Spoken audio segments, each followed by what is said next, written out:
अज़ीज़ान मिल्लत इस्लामिया, ये जिंदगी बस चंद लम्हों की है। याद रखिए, जितनी अल्लाह ने मुकद्दर की है उतनी ही सांसें आनी है।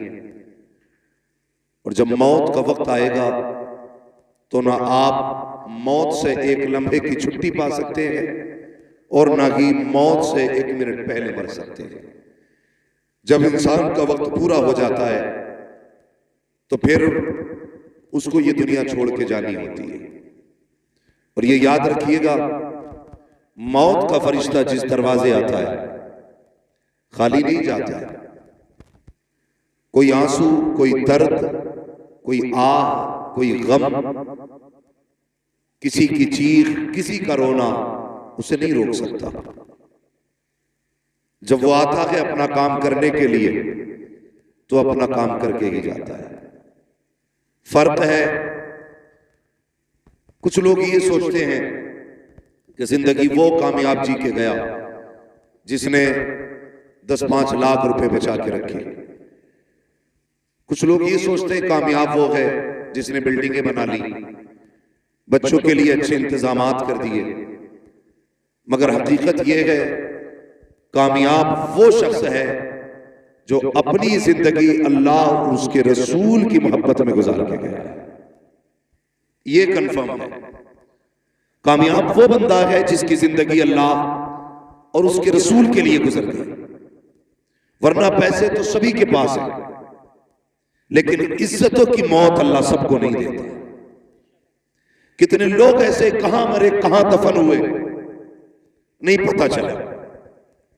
अब भी जाओ, कितने लोगों की कब्रों के निशान तक मौजूद नहीं। लेकिन कितने ऐसे लोग हैं जो जाते जाते जमाने पे अपनी छाप छोड़ जाते हैं, लोगों के दिलों में अपनी जगह छोड़ जाते हैं। वो कहा था किसी ने कि खामोशियों की मौत गवारा नहीं मुझे, शीशा हूं टूट कर भी खनक छोड़ जाऊंगा। भाई, ये भी कोई जिंदगी है जो बंदा अपने लिए जिया और मर गया? कौन याद करता है उसे? सारी जिंदगी औलाद के लिए ये कर जाऊं, औलाद के लिए ये कर जाऊं, औलाद के लिए ये कर जाऊं। किसके लिए फिक्र? जो 40वें के बाद पलट के कब्रिस्तान नहीं आएगी, उसके लिए बंदा जिंदगी गुजार देता है। और इमरान भाई की वो जात है जिसने अपनी जिंदगी अक्सर कुरान पढ़ने वालों की मोहब्बत में गुजारी है। भले उनके खानदान वाले, उनके परिवार वाले, उनकी औलाद, मैं ये नहीं कहता औलाद को गम नहीं, सच तो ये है कि जो यतीमी का दाग औलाद के सीने में लगता है वो मरते दम तक नहीं छुपा करता। यतीमी क्या चीज है ये कोई यतीम ही बता सकता है। हम और आप क्या जाने यतीमी क्या है? उससे पूछो जिसने अपने बाप का उठता जनाजा देखा हो। सिर्फ जनाजा नहीं उठता, यतीम की खुशियां जनाजे के साथ चली जाती है। हाँ भाई, सब कुछ अल्लाह करते भी दे, बाप ना हो फिर भी जीने में मजा नहीं आता। ये बहुत बड़ा दाग है यतीमी का। मैं दावे के साथ कहता हूं, जिसके आंगन में हर शय हो, जिसके इशारे पे सारी चीजें हाजिर हो, अगर बाप ना हो फिर भी उसकी जिंदगी में अकेलापन रहा करता है। बंदा अगर छप्पर में रहता हो, चटनी से खाता हो, कुछ भी ना हो, सीने से लगाने वाला बाप हो, खुदा की कसम वो तन्हाइयों में भी महफिलों के मजे लिया करता। ये एक बाप की शफकत है और बाप का साया है। मैं ये नहीं कह सकता इमरान भाई के बच्चों का दर्द क्या है।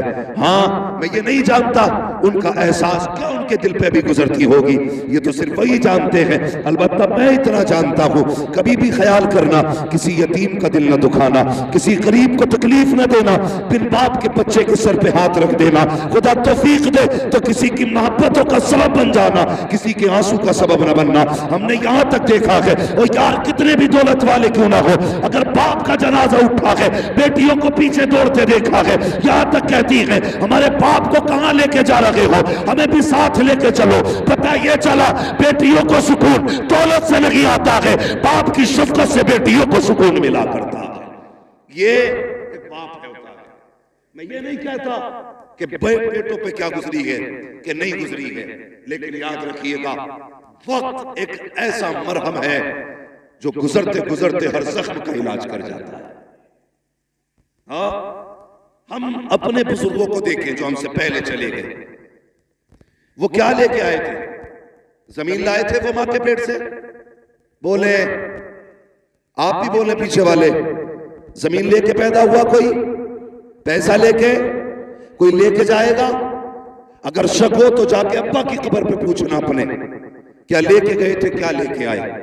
जवाब आएगा, खाली हाथ आए थे और खाली हाथ गए। इतना फर्क हुआ है, जब दुनिया में आए थे तो मुट्ठी बंद थी, जब दुनिया से गए तो वो भी खुल चुकी थी। ये शक भी खत्म हो चुका था कि अब हाथों में कुछ नहीं है, सबको ऐसे ही चले जाना था। जिंदगी ये नहीं कि अमीर कैसे बने, जिंदगी ये बेहतर नहीं करोड़पति कैसे बने, जिंदगी ये बेहतर है कि हम अपने से ज्यादा दूसरों का ख्याल करें। असल जिंदगी ये है, अपनों से ज्यादा दूसरों का ख्याल करना, ये असल जिंदगी है। कई बार लोग कहते हैं नहीं जी उसके पास इतना, वो कुछ नहीं कर रहा, मेरे पास तो है नहीं, मैं क्या कर सकता हूं? अगर तेरे पास कुछ नहीं है ना, तो फिर रात को तू मुसल्ला बिछा दे और हाथ उठा अपने रब के आगे कि मालिक या तो मुझे दे दे ताकि मैं उस पर लटा सकूं, या उस परेशान की परेशानी दूर फरमा दे। अगर आप पैसा नहीं दे सकते, दुआ तो दे सकते हो ना, दे सकते हो ना। अगर खाली हाथ भी हो तो दुआएं दे दो। ये आदत भाई इमरान साहब में थी, इमरान साहब में थी। ये चंद बातें मुझे जो बताई हैं, हजरत ने बताई, क्या उनकी आदत थी। मैंने उनको नहीं जाना, मेरी मुलाकात उनसे नहीं हुई, लेकिन उनकी बातों से लग रहा है वो कब्र में अकेले नहीं है, वहां कब्र में खुदा की रहमतें भी हैं, मुस्तफा की शफाअतें भी साथ में। ऐसी जिंदगी जी के जाओ कि खुदा की रहमतें सलाम कर ले, खुदा की रहमतें। ये भी कोई जिंदगी अपने लिए जिए, अपने लिए मरे। बड़ा बड़ा करोड़पति पद पड़ा होगा तुम्हारे संबल में, बड़े बड़े पैसे वाले पड़े होंगे, लेकिन सुबह उठ के अखबार पढ़ने का तो वक्त होगा, लेकिन कुरान पढ़ने का वक्त नहीं होगा। अगर बैठेंगे चार लोगों की महफिलों में तो उलमा के किरदार पे उंगली उठाने का तो वक्त होगा, लेकिन किसी तालिब इल्म के कपड़े पे पैबंद लगाने का वक्त नहीं होगा। होंगे दौलत वाले तो ऐसी दौलतें काम आएगी, ऐसी अमीरी काम आएगी। दौलत वही काम आती है जो दौलत अल्लाह और उसके रसूल के नाम पर खर्च की जाती है, और ये दौलतें हर एक को मैसर नहीं होती, ये किस्मत से लोगों को मिला करती है दौलतें भी। अल्लाह से जब भी मांगा करो दौलत उस्मानी मांगा करो। और मेरी आपसे गुजारिश है, हर कदम पे मौत के लिए तैयार रहिएगा, हर लम्हा हर सांस मौत के लिए तैयार रहिएगा। कब किसकी आ जाए कुछ नहीं पता। यही संभल का वाकया था, कुछ बच्चे किसी जलसे में गए थे बाइक पे बैठ करके, इसी इलाके की बात थी। हाँ, 3 लोग गालिबन एक बाइक पे थे, शाहबाद बिलारी की प्रोग्राम में गए थे, पलट के आ रहे थे गालिबन, हादसे में ऐसा झटका दिया कि 2 मौतें हुई और मिनटों के अंदर खुशियां छिन गई, सेकंड नहीं लगे, सब कुछ बदल डाला। तैयार रहा करो मौत के लिए। हालात इतने कशीदा हो चुके हैं कि कुछ कहा नहीं जा सकता कि कब किसकी सांस कहां ठहर जाए। मैं इसलिए कहता हूं उजाले अपनी यादों के हमारे साथ रहने दो, न जाने किस गली में जिंदगी की शाम हो जाए। अपनी जिंदगी ऐसी गुजार लो कि किसी भी वक्त अगर मौत का सामना करना पड़े तो हमें अफसोस ना हो, हंसते हंसते दुनिया से जाए। ऐसी जिंदगी गुजार के जाइए। तकलीफ होती है, ये हमारा मुआशरा है, ये हमारी कौम बैठी हुई है। अभी 10 मुहर्रम को गुजरात से पटना जा रहा था, तो पटना एयरपोर्ट से जब निकले, रास्ते में लोग कलमा पढ़ने वाले, टोपियां भी थी, कुछ भांग पिए हुए थे, कुछ नशे में थे, और करबला वालों के नाम के नारे लगा रहे थे। शर्म आती है। डॉक्टर इकबाल ने क्या कहा था, यूं तो सैयद भी हो, मिर्जा भी हो, अफगान भी हो, तुम सभी कुछ हो बताओ कि मुसलमान भी हो। हाँ, अभी तक शराब पी के हुसैन के नाम के नारे लगाने को हम सबसे बड़ी सुन्नियत कह रहे हैं, और कुफ्र अपनी चाल चल चुका है। डॉक्टर इकबाल की ये बात याद रखना, न समझोगे तुम मिट जाओगे हिंदी मुसलमानों, तुम्हारी दास्तां तक भी ना होगी दास्तानों में। होश के नाखून लो, बदलो अपने आप को वक्त के साथ, वरना वो दिन दूर नहीं है कोई तुम्हारा नाम लेने वाला नसीब नहीं होगा। इसलिए होश में आने की जरूरत क्या है? सही दीन है, जो सही दीन है उसको तलाश करो, जो सही दीन है उस पर अमल करने की कोशिश करो। उसी भीड़ भाड़ के अंदर जब मैंने शराबियों नसोड़ियों को हसन हुसैन के नारे लगाते देखा, कितनी बेटियों को बिना दुपट्टे 10 मुहर्रम के नाम पे बाजार का तमाशाई बनते देखा, आंख में आंसू आ गए। मैं सोचने लगा, या अल्लाह ये कौन सी कौम है आज 10 मुहर्रम के नाम पर बेटियों के सरों पे दुपट्टे नहीं है, इनकी हया नहीं है, इनको गैरत नहीं है। 10 मुहर्रम है क्या? कभी तूने जाना? सिर्फ सबील का नाम मुहर्रम नहीं, काले धागे बांधना मुहर्रम नहीं, काले कपड़े पहनना मुहर्रम नहीं। जो बेटियां नंगे सर फिर लगी है उनके सरों पे चादर डालने का नाम मुहर्रम शरीफ है। कितने लोगों ने बेटियों के सर पे दुपट्टे डाले?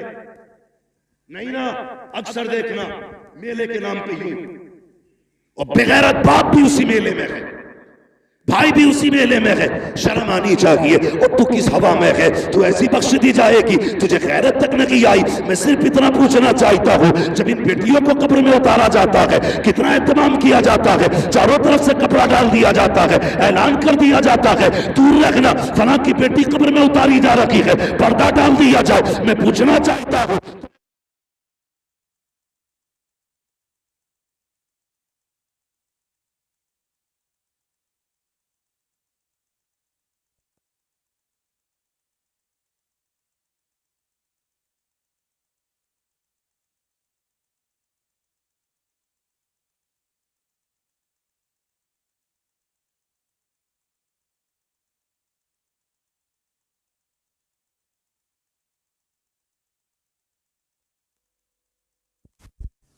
इस्लामी सांचे में जिंदगी गुजारो अपनी।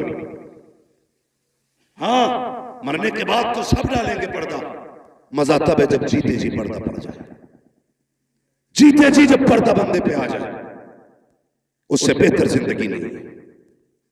हालात आप देख ही रहे, इतनी बेरहरवी है समाज में, इतनी बेरहरवी की कहा नहीं जा सकता।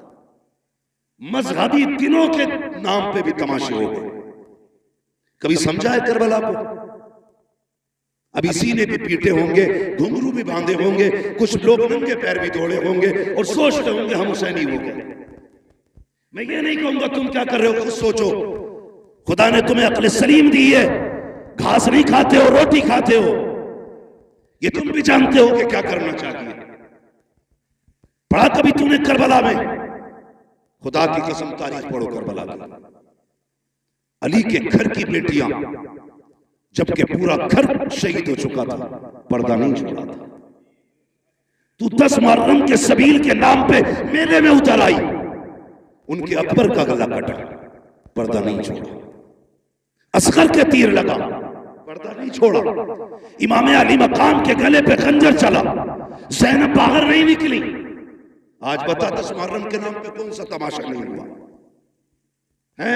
और इतनी गुजारिश आपसे भी है, ये देखो मेरे हाथ जुड़े, तुम सबील के नाम पे 10 दिन लंगर चलाते हो। कहता जी 10 दिन से लंगर चल रहा है, और जब तहकीक करो पता चला दुनिया खा के जा रही है, सगे बाप के लिए इसने एक लुकमा नहीं दिया लंगर में से। ये हुसैनियत है। 10 दिन कुत्ते चमार चूहे सब खा के जाए, और सगे बाप के लिए एक गिलास तो शरबत नहीं दे सकता। ऐसे सबील को हुसैन कबूल करेंगे? सोचना चाहिए, ख्याल करो। लकीर के फकीर ना बनो, मत खिला 100 लोगों को लंगर, टाइम से बाप को 2 वक्त की रोटी खिला दे। मत दे 36 लोगों के अंदर शरबत बांटने को, पहली आवाज पे मां को पानी पिला दिया कर, पहली आवाज पे बाप को पानी पिला दिया कर। खुदा की कसम, माँ बाप होते हैं, इनके रिश्ते दुनिया से जाने के बाद भी नहीं टूटा करता। तो हमने क्या किया? मैं एक जगह गया, उसने बुलाया, हुजूर आइए, मैं चला गया भाई। उसने कहा हजरत देखिए ये मेरा तकरीबन 1-1.5 लाख का खर्च है 10 दिन में। अल्हम्दुलिल्लाह, डेग नहीं खत्म होती, एक बनती एक लगती है। वो उठ के गया, पड़ोसी ने आके कहा इससे ये तो पूछ लो हजरत, इसके घर पे सगी बहनें कब से नहीं आई है। थोड़ी देर के बाद फिर घूम के आया, हजरत बताइए कैसा लगा मेरा काम। मैंने उससे ये कहा कि भाई बहनें और भाई नजर नहीं आ रहे। उसने कहा जी वो नाराज है। मैंने कहा मना लिया होता। उसका जवाब क्या था जानते हो? उसने कहा छोड़ो, जितने किसी के हाथ पकड़ो उतने नखरे ऊंचे होते। ये जुमले हमारे। मैंने कहा बताना बात क्या हुई? उसने कहा बहन से इसलिए, बहन को इसलिए नहीं बुलाया कि बहनोई से मेरी नहीं बनती। यार बहनोई में तेरा ग्रुप नहीं है बिलट का, लेकिन बहन की रगों में वही ग्रुप है जो तेरा ग्रुप है। तेरा और बहन का डीएनए एक है। तू सगी बहन को छोड़ के दुनिया को लंगर खिला रहा है। तुझे क्या लगता है हुसैन की बहन राजी होगी? खुदा की कसम तारीख पर करबला की, हम सुन्नी हैं और शुक्र है बरेली वाले सुन्नी हैं। हम सीना पीट के अली अली नहीं करते, हम सीना खोल के अली अली करते हैं।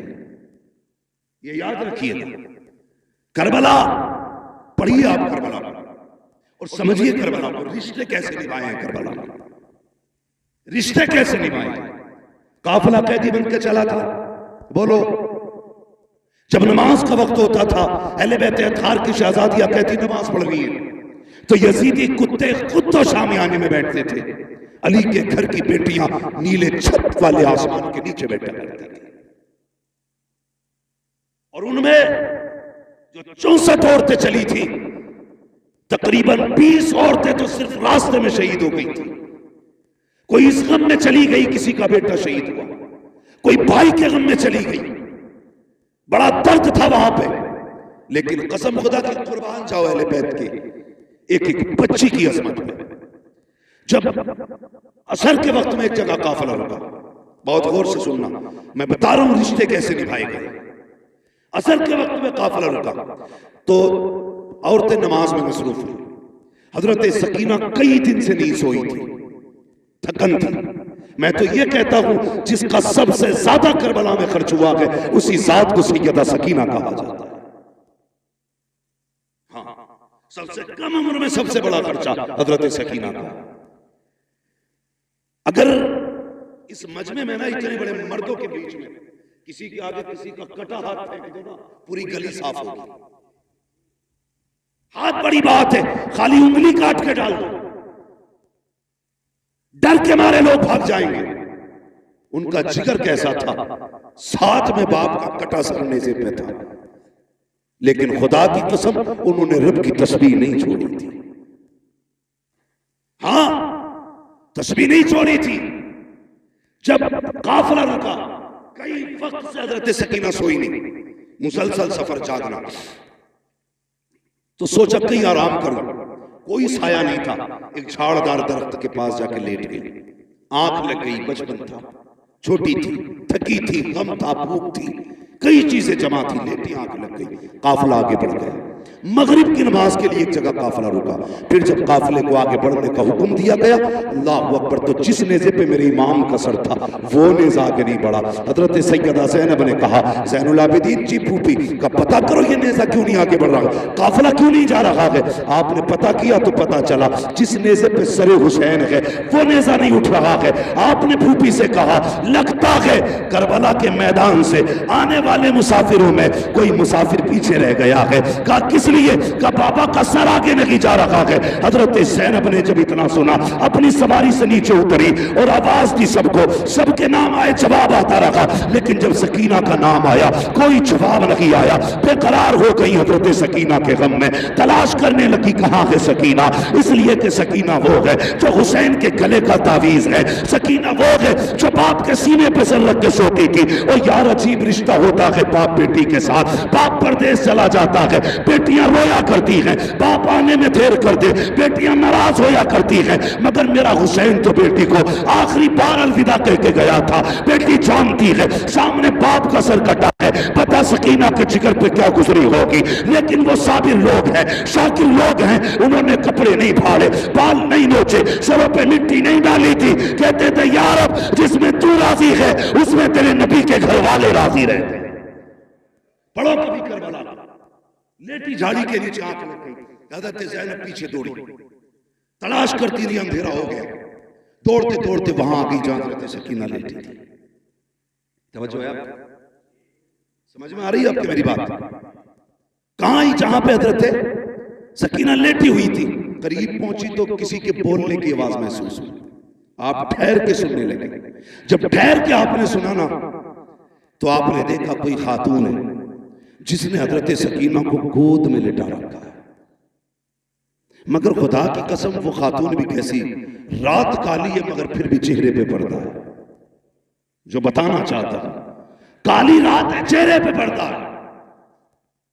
हजरत सकीना को गोद में लिटा रखा है। सैयदा ज़ैनब कहती करीब गई तो ऐसे बातें कर रही थी जैसे बच्चे अपने दादी से कहानियां सुना करते हैं। कहते लेकिन मंजर उल्टा था। हमारे घर पे बच्चे दादी से कहानी सुनते हैं, लेकिन वो बुजुर्ग खातून इस बच्ची से कहानी सुन रही थी। वो सवाल क्या था? अल्लाह अकबर। करीब गई, वो खातून कह रही थी बेटी क्या नाम है? कहा मेरा नाम सकीना है। कहां की रहने वाली हो? हजरत सकीना ने कहा था अब तक मदीने वाले कहे जाते थे, आज के बाद करबला वाले कहे जाते रहेंगे। क्या बात है बेटी? कहा कि आज के बाद करबला इसलिए कहे जाते रहेंगे, लोग घर बसा के शहर आबाद करते हैं, हमने तो सर कटा के शहर आबाद किया। क्या कह रही हो? कहा हमने दीन बचाया है नाना का। क्या कीमत दी है? कहा अकबर दिया, असगर दिया, कासिम दिया, अब्बास दिए, हमने अपने 72 दिए हैं दीन के बदले में। इतनी बात हुई थी, हजरत ज़ैनब की चीख निकली, गोद में पड़ी, आगे उठाया सैयदा सकीना को, सीने से लगाया, बेटी को सीने से लगा के कहने लगी खातून तेरा एहसान है, तूने जंगल में हमारी बेटी को संभाल रखा है, कभी वक्त पड़े तो हमारे मदीने आ जाना, तेरी वहां खिदमत करके हम तुझे इसका सिला देंगे, यहाँ करीबुल वतन है क्या दे तुझे, कभी वक्त मिले और नबी का घराना पूछ लेना, हमारे दरवाजे आ जाना, तेरी खिदमत कर लेंगे और इस एहसान का सिला देंगे। इतना कहा, खातून ने नकाब हटाया, कहा ज़ैनब अपनों को बदले नहीं दिए जाते, मैं कोई और नहीं बल्कि तेरी मां फातिमा ज़हरा मदीने से आई। आप यहां। कहने लगी जब बेटी सकीना उठी और इसने देखा काफिला नहीं था, ये रोई, कहा इसकी मैं रोने को बर्दाश्त न कर सकी, मैं जन्नतुल बकी से उठ के आ गई। अल्लाह अकबर। ये इन रिश्तों की कदर किया करो।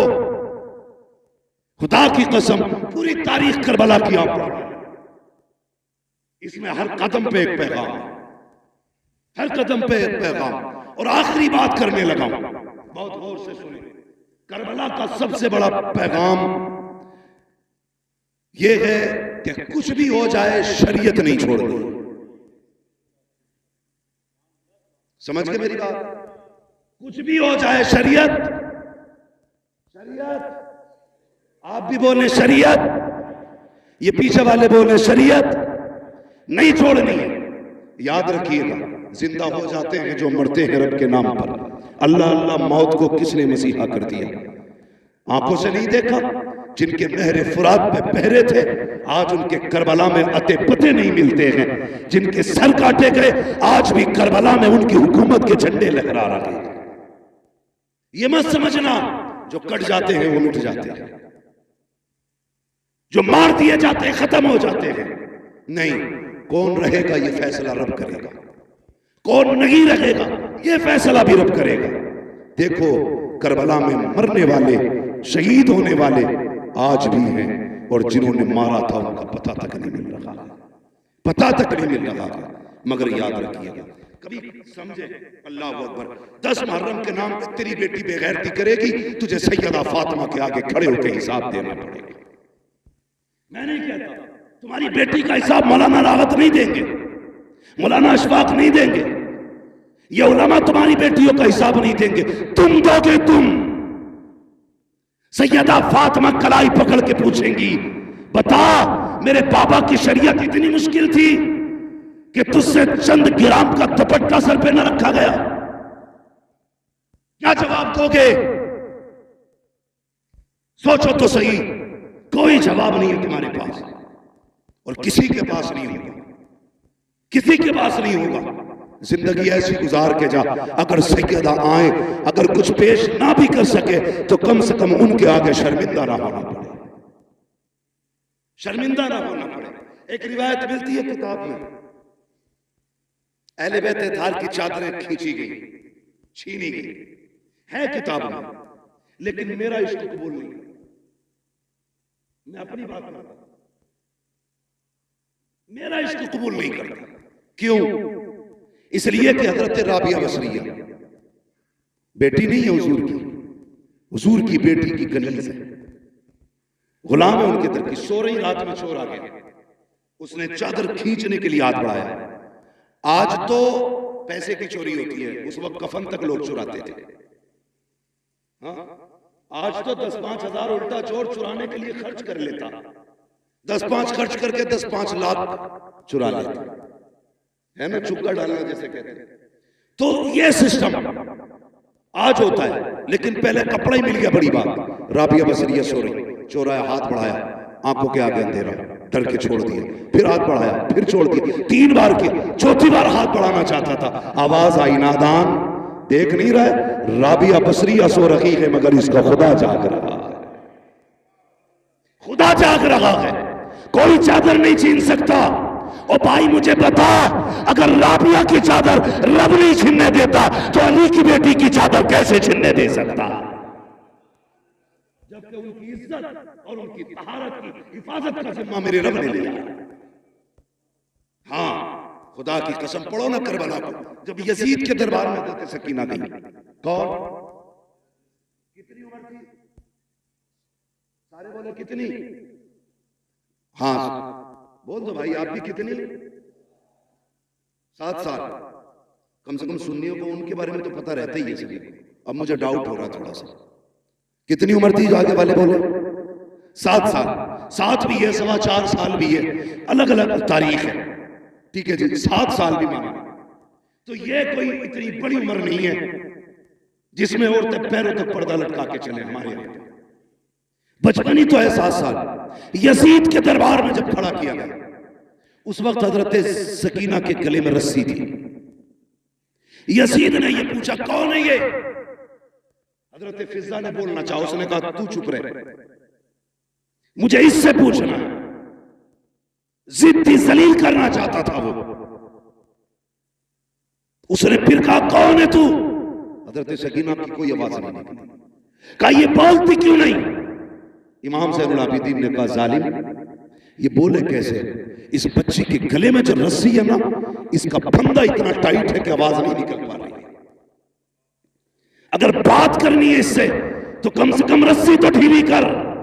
एक ही यजीदी आगे रस्सी खोलने बढ़ा। सुनना प्यारे, तेरी बेटी बाजार में कहां कहां न गई, कितने मर्दों से बाजू टकराए, कितनों के हाथ लगे, कितनों की नजरें पड़ी हैं। देख अपनी बेटी को और देख हुसैन की बेटी को। एक ही यजीदी गले का फंदा ढीला करने के लिए आगे बढ़ा, दौड़ लगाई, इमाम ज़ैनुल आबिदीन के कदमों से लिपट गई। उसने कहा, ये कैसी बच्ची है, अपने गले का फंदा ढीला नहीं करने देती। इमाम ज़ैनुल आबिदीन ने तड़प के कहा था, ओ जालिम, तू नहीं जानता, ये अली के घर की बेटी है, ये मर तो सकती है, किसी गैर का हाथ इसके बदन को लग जाए गवारा नहीं कर सकती। ये अली के घर की गैर है, उनके घर की बच्ची की ये हया है, और तेरी 18 साल की बिगड़ गई। हाँ, सिर्फ सबील पी लेना ये सुन्नियत नहीं है, खिचड़े खा लेना सुन्नियत नहीं है। तेरी बेटी देखने में कनीज़े फातिमा ज़हरा नजर आए, ये सबसे बड़ी सुन्नियत है। हाँ, 10 मुहर्रम आए तो काले कपड़े न पहन, धागे न लपेट, ढोल न लटका, जैसी पहली मुहर्रम का चांद नजर आए, तेरे घर से कुरान की तिलावत की आवाज आनी चाहिए। करेंगे इंशाअल्लाह ऐसा, सारे बोलो इंशाअल्लाह। और मैं इस पर भी बहस नहीं करूंगा कौन कुरान पढ़ता, कौन ढोल बजाता। मैं तो ये दुआ करूंगा, जो ढोल बजाते हैं उनका हश्र ढोल वालों के साथ हो, जो कुरान पढ़ते हैं उनका हश्र कुरान वालों के साथ। अब तेरी मर्जी है कौन सा अमल देता है।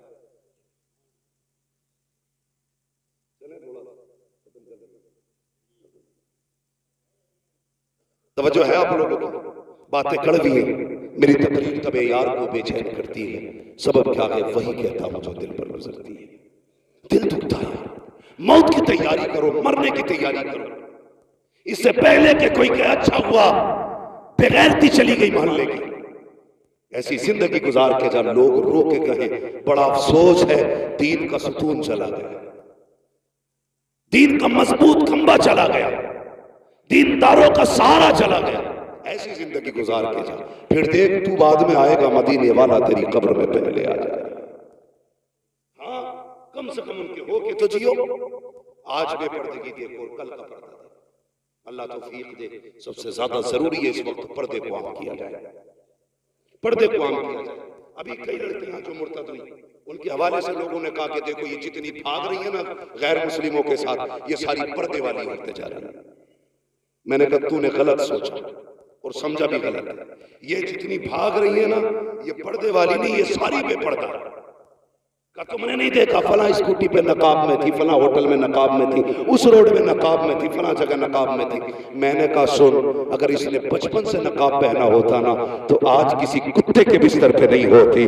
आज ये अपने ऐब को छुपाने के लिए नकाब का सहारा ले रही है। क्या ही अच्छा होता इसने बचपन से नकाब पहना होता। खुदा की कसम ये नापाक के बिस्तर पे नहीं होती, ये भी जन्नती होती, और जिसके बिस्तर पे जाती वो बिस्तर भी जन्नती का बिस्तर होता। मगर हुआ परवरिश गलत की, लुक़्मे हराम के खिलाए गए, औलाद को दीन शरीयत नहीं बताई गई, इसलिए उसे भगवान खुदा में फर्क नहीं। ख्याली बातें लगी उसे जन्नत की, और हमारी अभी टोपियां नीचे नहीं हुई, हम अभी भी टांगे खींच रहे हैं, एक दूसरे को जलील करने पे लगे। बचाओ यार उम्मत को, उम्मत डूब रही है। अल्लाह तौफीक दे तो एक दूसरे का सहारा बनो, सहारा बनो। और तुमसे गुजारिश है, दिल तो तब दुखता है जब सगा चचा यतीम भतीजियों की जिंदगी में आग लगाता है। यह भी हमारे माशरे का है। सगा चचा भतीजियां यतीम हो गई, बाप नहीं है उसके लिए, इससे बड़ा और क्या गम होगा। मगर जब उसकी बेवा मां किसी तन जतन से बेटी का रिश्ता करती है अपने रिश्ते के अंदर, तो सगा चचा फोन करके कहता जी तुमने ऐसे ही रिश्ता कर लिया, मुझसे पूछा तक नहीं, कल कुछ मत कहना मुझसे, ये कह के फोन काट देता। बस इतना काफी होता है, एक यतीम बेटी की जिंदगी में एक और तूफान आ जाता है। मैं उन चचाओं से गुजारिश करूंगा, अगर यतीम बेटी का सहारा न बन सको तो कम से कम उनकी मुसीबत का सबब भी न बनो। जैसे तेरी अपनी बेटी वैसे तेरे भाई की बेटी है। आज तेरा भाई नहीं तो तेरी जिम्मेदारी है। और अपनी भतीजियों को सलील करने के लिए फोन करके कहता ससुरालों में ला तो रहे बारात मिलने वाला कुछ नहीं है। शर्म आनी चाहिए। सिर्फ 10 दिन के लिए मुसलमान बनते हैं हम, बाकी दिन की जिम्मेदारी है और हिसाब कौन देगा। इतने जालिम मुआशरे में जी रहे हम लोग, सगा चचा भतीजियों का नहीं। बदलो अपने आप को और सीने में दर्द पैदा करो। अगर एहसास नहीं आपके सीने में तो दिल नहीं है, तुम्हारा सीना कब्रिस्तान है। एहसास पैदा करो, इसमें दर्द पैदा करो। फरमाया गया अगर तेरा दिल पत्थर है तो 2 काम किया कर, नंबर 1 कुरान पढ़ा कर, नंबर 2 यतीमों पर शफकत किया कर। तेरा दिल नरम हो जाए। लेकिन दिल पत्थर हो गए, कोई मसला नहीं है, कोई मतलब नहीं। खुदा की कसम पर्दा समझना तो तुझे बताऊं पर्दा, जरा कह दे या रसूल अल्लाह। मैं सारी बात अली के घर से कर रहा हूं, हजरत अली के घर से। अल्लाह का शुक्र हम बरेली वाले, हम हजरत अली को भी मानते हैं, हजरत उस्मान गनी को भी मानते हैं, हजरत उमर को भी मानते हैं, हजरत अबू बकर सिद्दीक को भी मानते हैं, हम सबको मानते हैं, इसलिए कि हम बरेली वाले। और आला हजरत ने तो हमें एक सबक दे दिया, अहले सुन्नत का है बेड़ा पार, असहाबे नजूम नज्म है और नाव है इतरत रसूलुल्लाह की। हाँ भाई, अपने आप को बदलें और कोशिश ये करें कि एक दूसरे का दर्द बांटेंगे, किसी की बेटी के कपड़े नहीं नोचेंगे, किसी को जलील नहीं करेंगे। अगर मदद ना भी कर सकते तो किसी से खुशियां नहीं छीनेंगे। किसी को यतीम देखा करो, शुक्र अदा किया करो और अपनी बच्ची समझ के उसके सर पे हाथ रखा करो। ये सोचा करो इसकी जगह पे मेरी बेटी भी तो हो सकती थी। भाई की जगह पर मैं भी तो कब्र में हो सकता था। कभी भी यतीम भतीजियों को अपनी बेटियों से अलग न समझना, क्योंकि हमारे दीन ने हमें क्या कहा, फरमाया अगर बाप नहीं है और तू चाहता बाप की खिदमत का अल्लाह तुझे सवाब दे, फरमाया फिर चचा की खिदमत किया कर। और अपने बाप के कायम मकाम चचा को रखा है, तो फिर चचा की जिम्मेदारी नहीं है भतीजियों का ख्याल रखे? बोलो है कि नहीं? जिम्मेदारी है ना फिर चचा की कि भतीजियों का वो ख्याल रखे, पर्दा दे के। अल्लाह अकबर। ये करबला शरीफ का सफर मुकम्मल जब हुआ था, तो इसकी जब वो नापी गई ना लंबाई, तो मुअर्रिखीन ने तहकीक की तो 5600 मील मसाफत बनी है इसकी। 5600 मील, इतना लंबा सफर सैयदा ज़ैनब ने किया, अली की बेटी ने। और यार खाली चल के नहीं आई है, दुखड़े रो के नहीं आई है, सफर करती आई है, कुरान पढ़ती आई है। जब ये सफर मुकम्मल हुआ था, सैयदा ज़ैनब के 72 कुरान मुकम्मल हो चुके थे। ये है कुरान वाले लोग, ये है कुरान वाले लोग। हमें तो घुंघरू बांधने से कब खोलोगे कुरान को? भाई एक बात और कह दूं, बुरा ना मानना, बड़ी बात है छोटा मुंह, ये बात कह रहा हूं। अली के और भी बेटे थे, लेकिन नेज़े पे कुरान सिर्फ हुसैन ने पढ़ा। और भी बेटे थे, अली के सारे बेटे शान वाले, हाँ हजरत अली के सारे बेटे शान वाले, लेकिन नेज़े पे कुरान हुसैन ने पढ़ा। दुनिया कहती है हुसैन का कमाल है, मैं कहता हूं ये सैयदा फातिमा ज़हरा का कमाल है। इसलिए कि उन्होंने बच्चों की परवरिश ही ऐसी की थी कि झुलाती थी तब कुरान सुनाती थी, दूध पिलाती थी तब कुरान सुनाती थी, एक एक लम्हा कुरान सुना के गुजारा। जब उन्होंने बचपन में माँ की गोद से कुरान सुना था, तभी तो नेज़े पे चढ़ के कुरान पढ़ के सुनाया था। आज माए ड्रामे देख के बच्चे पाल रही है, तो बच्चे क्या डांस करेंगे मुहर्रम के नाम पे, तमाशे करेंगे सुन्नियत के नाम पे। वो बच्चे बेगैरत हैं जो अपने दीन को नहीं समझते, उसका मजाक बनाते हैं। वो माए कामयाब माए नहीं है जो अपने बच्चों को दीन और शरीयत की तालीम न दे सके। इसलिए मेरी गुजारिश है, अपने बच्चों को दीन सिखाएं। हजरत सैयदा ज़ैनब ने पूरा सफर किया, लेकिन बेपर्दा नहीं, पर्दे के साथ किया था, पर्दे के साथ किया था। आखिरी वक्त जब विसाल का आया, हजरत अब्दुल्लाह इब्न जाफर तैयार ने कहा था, ज़ैनब मैं जानता हूं नाना की शरीयत यह है कि औरत बीमार हो जाए तो तबीब को हाथ दिखा सकती है। हजरत सैयदा ज़ैनब ने क्या कहा था, कहा यह शरीयत है मुस्तफ़ा की, मुझे तस्लीम है। लेकिन एक सबक मैंने करबला में अपने भाई से भी सीखा था। कहा क्या? कहा था कि उनके गले पे खंजर चल रहा था, मैं पर्दे से देख रही थी, मेरा जी चाहता था कि आखिरी वक्त भाई का सर मेरी गोद में हो। लेकिन हुसैन ने कहा था अगर मेरी लाश की बोटी बोटी भी हो जाए, ज़ैनब पर्दा नहीं छोड़ना। का एक शरीयत वो है जो तुम मुझे नाना की बता रहे हो, एक वो है जो हुसैन ने बताई है। कहा हम अली के घर वाले हैं, हम मर सकते हैं लेकिन डॉक्टर को भी हाथ दिखाने नहीं जाए। अब बता तेरी मेरी बेटी का क्या मामला होना चाहिए। इसलिए पर्दे को लाज़िम करेंगे इंशाअल्लाह। अल्लाह ताला हमारे इनकी नस्ल को करबला वालों का सदका अता फरमाए, इमाम ज़ैनुल आबिदीन की खैरात अता फरमाए, मुस्तफ़ा जान रहमत की औलाद का सदका अता करे। याद रखिएगा काम इतने अच्छे इमरान भाई कर गए हैं, कोई हाथ ना भी उठाए उनकी कब्र में जन्नत की खिड़कियां खुली रहे। इसलिए कि कहीं असातिज़ा की तनख्वाहें, कहीं तलबा का इंतजाम, कहीं किसी पढ़ने वाले का इंतजाम, कहीं किसी मौलवी की मदद। कितने काम तो ऐसे थे जो पर्दों में होते थे, कोई नहीं जानता था, या तो इमरान जानता था या पैदा करने वाला खुदा जानता था। कितने ऐसे काम कर गए हैं कि जब तक उन कामों का असर रहेगा उनकी कब्र में जन्नत की ठंडी हवाएं आती रहेंगी। इतने उलमा का आ जाना यकीनन यह हमें बताता है वो शख्स जन्नती है, वो शख्स जन्नती है। वरना इतने सारे उलमा और ऐसे उलमा खुदा की कसम जिनसे मुलाकात करने के लिए लोगों की जूतियां खिस जाती हैं, आज वो इस महफिल की जीनत खुद बने हैं। ये बता रहा है कि मोहम्मद से वफात होने तो हम तेरे हैं, ये जहाँ चीज़ है क्या लोहो कलम तेरे हैं, वह अम्मा बिनिअमति रब्बिका फहद्दिस। वो लोगों अपने रब की नेमतों का खूब खूब चर्चा करो, तज़किरा करो। ये ज़िंदगी अल्लाह की नेमत है, इसको सही से गुजारो, मौत के लिए तैयार रहिएगा। बस जो हुए अखलाक उनको माफ़ फरमाए रब्बे कायनात। ज़िंदगी ने दिया साथ, फिर होगी मुलाकात। सारे लोग कलमा शरीफ पढ़ लीजिए, ला इलाहा इल्लल्लाह मुहम्मदुर रसूलुल्लाह व मा अलैना इल्लल बलाग। अस्सलामु अलैकुम व रहमतुल्लाहि व बरकातुहू।